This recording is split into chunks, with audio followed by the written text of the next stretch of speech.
Up a complex LLM experiment could be a research project in itself, sometimes taking weeks. Oh, I believe it. Metalingua aims to cut that down to minutes.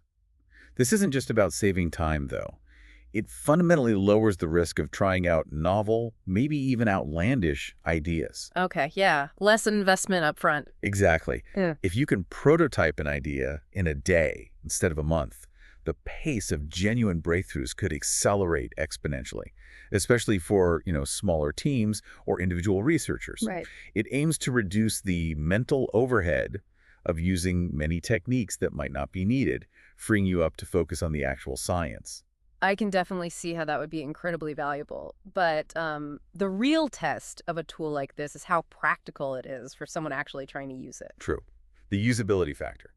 So let's peel back the layers and see how straightforward it truly is to get Metalingua up and running. Their quick start guide seems remarkably clear. Okay. You start by cloning the repository, pretty standard, and then you create the environment using a simple bash script. They even highlight that it takes about 5 minutes without downloads. 5 minutes, that's pretty quick for this kind of thing. Right. For an LLM environment, that's surprisingly fast. And for anyone working on a larger scale project, they even provide an SPatch option for self-URM clusters. Ah, SLURM, the supercomputer traffic controller. Exactly.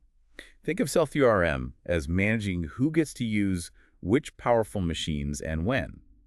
SPatch is like submitting your flight plan to SLURM, requesting the specific compute resources you need. So they're thinking about big research setups right from the start. Seems like it. It shows they're considering real-world research environments. Okay, so once that environment's set up, you activate it, standard con to activate. Then comes data preparation, which is, crucial for LLMs. Absolutely critical. They offer a Python script to grab and prepare data sets, like find Webadoo from Hugging Face. What's cool is they use TerraShuff for shuffling samples. TerraShuff, yeah. That's for handling massive data sets efficiently. Imagine you had a data set like 1,000,000 shuffled decks of cards. TerraShuff is a super efficient way to make sure that massive pile is truly randomized. Good analogy. And you can specify this onChunks parameter to break that huge shuffling and loading task into smaller, manageable chunks that your multiple GPUs can process in parallel. Ah, optimizing for distributed setups. So no GPU is sitting idle. Exactly. Making sure everything's pulling its weight. Finally, you download your tokenizer, maybe for Llama 3, for instance. They've really made it seem quite straightforward to jump in. Yeah, the integration of data and tokenizer downloads directly into the setup scripts is a massive time saver. Definitely. Well, less fiddling around. Less hunting for compatible versions or doing manual configuration.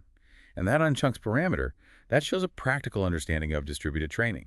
It lets researchers optimize data handling for their specific hardware setup. So it's efficient feeding for the GPUs. Precisely. This kind of foresight in the design really supports serious LLM training needs. Okay, so after setup, you're ready to launch jobs for training and experimentation. They offer 2 primary ways: Torch-Run for local multi-GPU or single GPU setups. Standard PyTorch way. And Lingua.stool, that stands for Sell Your Own Tool, by the way, for those SLURM clusters we mentioned. The helper tool. What's really powerful, I think, is their configuration system. It uses what are called beta classes, like train args and LM transformer args, combined with config.yaml files. Okay. Data classes and YAML. Common combo now. But what's fascinating here is the layered override hierarchy they've implemented. Oh, how does that work? It goes from default values, which are foundational, then those get overridden by your config.yaml file, and finally, any command line arguments you give it take precedence. Ah, okay. Defaults config-CLI. Makes sense. That use of OmegaConf and data classes for managing configurations is incredibly powerful for LLM research. It really ensures that experiments are not only clearly defined, but also reproducible. Which is crucial, right, for validation. Absolutely essential for validating results and building on previous work. And Stool, that SLRM tool, truly simplifies the complexities of distributed training on TLC-ROM. Well, it saves your configuration automatically, backs up your code, and generates the necessary SPatch files. It's just a huge boon for doing scalable research without pulling your hair out. Okay, so setup is smooth, launching jobs is flexible, but we've talked about getting started. Let's be honest, in any complex research, things will go wrong. Oh, inevitably. Debugging is half the job sometimes. Exactly. So the true measure of a robust research tool isn't just how easily you start, but how quickly you can fix things when they break. How does Metalingua handle the often painful process of debugging? Yeah, that raises an important question. How do you stay agile while you're scaling up your experiments. MetaLingua seems to address this by offering flexible debugging options. Like what? For instance, on a SDRM cluster, you can use Salic to grab some compute resources once and then run multiple commands using srun without having to wait in the queue again each time. Ah, so you're not constantly requeuing just to test a small change.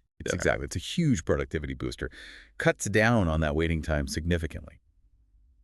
When I started out, debugging distributed training felt like trying to find a needle in a haystack blindfolded. Huh. I can imagine. That Salic trick sounds like a game changer for fast iteration then. Definitely. And for anyone who's ever had their terminal just flooded with logs from multiple GPUs all mixed together, Oh, the worst. Impossible to read. they offer a neat trick. You can use Stool directly to run your script locally, but configure it so the logs get separated into different files for each GPU. Nice. That makes the output much less cumbersome to actually review. Yeah. And for good old single GPU debugging, they just recommend using PDB, Python's built-in debugger. Standard, but effective. So the ability to quickly iterate and debug without those typical SLURM queue wait times is a significant advantage. Seems like it. It really shows MetaLingua's commitment to researcher productivity. It's about minimizing friction in that whole experimentation loop, right? Letting scientists spend more time on their ideas and less on infrastructure wrangling. Makes sense.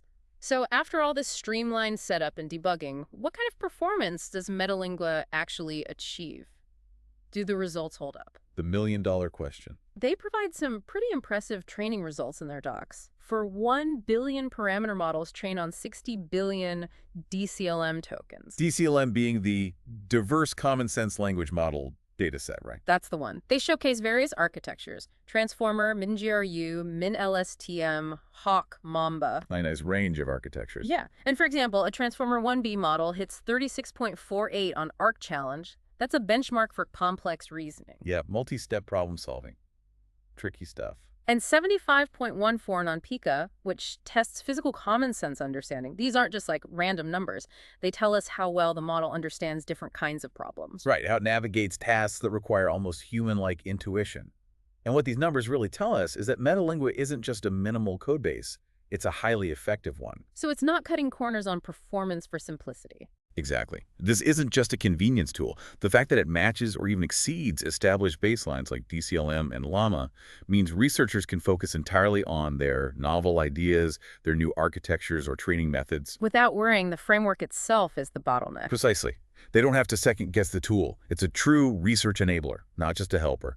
And tracking performance across diverse benchmarks like Arc Challenge, MIALU, BBH is crucial. Why is that? Well, it assesses an LLM's general capabilities. It ensures that any architectural innovations are genuinely improving performance broadly, not just on one narrow task. Gotcha. And it scales up too, right? Not just 1B models. Looks like it. For 7 billion parameter models trained on 200 billion or even 1 trillion tokens, they compare Mamba 7B, Llama 7B, and a variant, Llama 7B squared ReLU. Okay, bigger scale. That Llama 7B squared ReLU, after training on 1 trillion tokens, achieved impressive scores, like 60.56 on LU. MNLU, the massive multitask language understanding benchmark, covers a huge range of subjects. Yeah.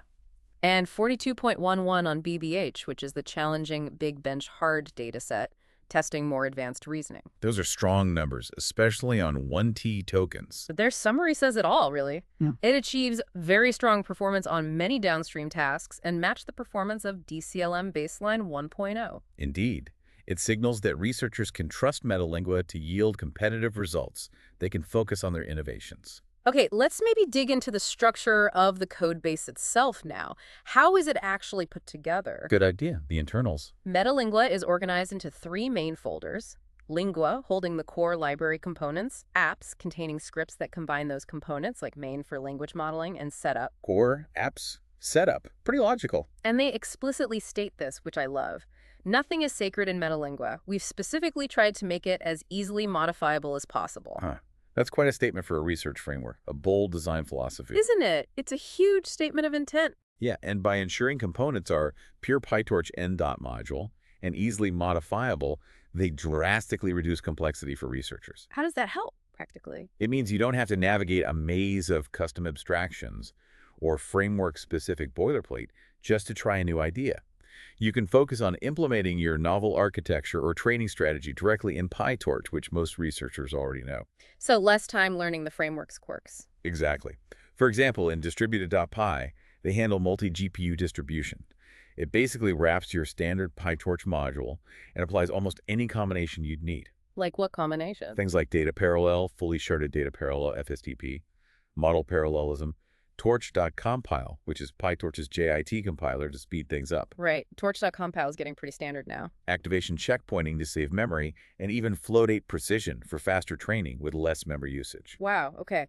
That sounds like a very comprehensive approach to distribution within this minimal library. It does. Is there anything, though, that researchers might still need to look outside Metalingua for, even with all these integrated features? Well, the inclusion of robust features like FSDP and torch.compile is crucial. FSDP, fully sharded data parallel. That's the one where you slice up the model itself across GPUs, right? Exactly. It's how they train models so massive they wouldn't even fit on a single GPU otherwise. They even state that FSDP plus Torch Compile will cover 90% of all needs of a researcher. 90%. That's a strong claim. It is. It means the library probably provides a powerful and sufficient set of tools for most distributed LLM research without overwhelming users with, super niche parallelism strategies. So it's lean but comprehensive where it counts most. That seems to be the idea. For very specialized, highly custom parallelism, maybe you'd need something else, but for the vast majority, Lingua likely provides what's needed. That makes perfect sense. Okay, so how does Metalingua fit into the broader ecosystem of LLM tools, especially with other big names coming out of Facebook research or Meta AI now? Right, it doesn't exist in a vacuum. They specifically highlight its relationship with TorchTune, and FairC2. It's pretty cool how they describe them as complementary, not competing. Yeah, that positioning is interesting. It addresses that important question. How do you choose the right tool for the right stage of your research? So how do they position Lingua in that context? Lingua is explicitly designed for that initial experimentation and quick feedback loop. It's about asking, what's the minimal set of features I need to draw solid conclusions on whether my idea X might scale? Okay, the proving ground. Exactly. Yeah. Torch Titan, on the other hand, is positioned for large-scale work. Think 3D parallelism, the absolute latest PyTorch distributed features training models across potentially thousands of GPUs. A heavy lifter. Right. And TorchTune excels at fine-tuning. That's taking a big pre-trained model and teaching it specific skills or aligning it. Like instruction tuning or RLHF. Precisely. It offers advanced, efficient strategies like LoRa and kiloRa, which modify only small parts of the model, making fine-tuning feasible even with limited GPUs. Ah, the adapters. And methods like DPO and PPO to align the model's outputs with human preferences, making it more helpful, less harmful. Okay. And FairSig2. FairSig2 is geared towards sequence modeling with multimodal capabilities, plus multi-GPU support and efficient data processing for things like speech, translation, multilingual content, broader sequence tasks. So if I'm understanding this correctly, a typical workflow might be, first, test a new architectural idea quickly in Lingua. Get that quick feedback. Then, if it looks promising, maybe scale it up further with TorchTune for a full pre-training run. If you need that massive scale, yeah. And finally, use TorchTune to fine-tune the resulting model for specific downstream tasks or behaviors. That sounds like a plausible pipeline, like a set of specialized tools for different phases of LLM development. Yeah, a toolkit rather than one monolithic thing. Exactly. And while there's definitely some overlap in capabilities, having focused tools helps researchers make progress faster. You avoid the mental overhead of trying to use one giant, complex framework for every single task. Different tools for different jobs. It just acknowledges that different research phases have different needs, and providing targeted solutions can significantly accelerate discovery. So wrapping this up, what does this all mean for you, the listener, if you're curious about LLMs? Yeah, the takeaway. Today, we've taken a deep dive into Metalingua. We've explored how it's designed as a focused, efficient, and crucially highly modifiable code base for LLM research. That modifiable part is key. We saw its streamlined setup, its robust tools for training and debugging, and its impressive performance across different models and benchmarks. Doesn't sacrifice performance. And crucially, we also understood its place within this suite of complementary tools from Meta AI, acting as that agile springboard for new ideas before they potentially scale up. It really seems aimed at changing the pace of innovation. Absolutely. And the development of tools like Metalingua, ones that really prioritize lean design and researcher agility, it suggests a significant shift, I think, in how LLM innovation might accelerate. A shift. Well, this philosophy of nothing is sacred. That's a bold statement for a research framework, as we said. Think about how a code base designed explicitly for ease of modification could fundamentally change the pace of discovery. Makes sense. Not just for the huge labs with immense resources, but potentially for individual researchers and smaller teams, too. It hints at a future where experimenting with genuinely groundbreaking LLM architectures becomes more accessible and iterative than perhaps ever before.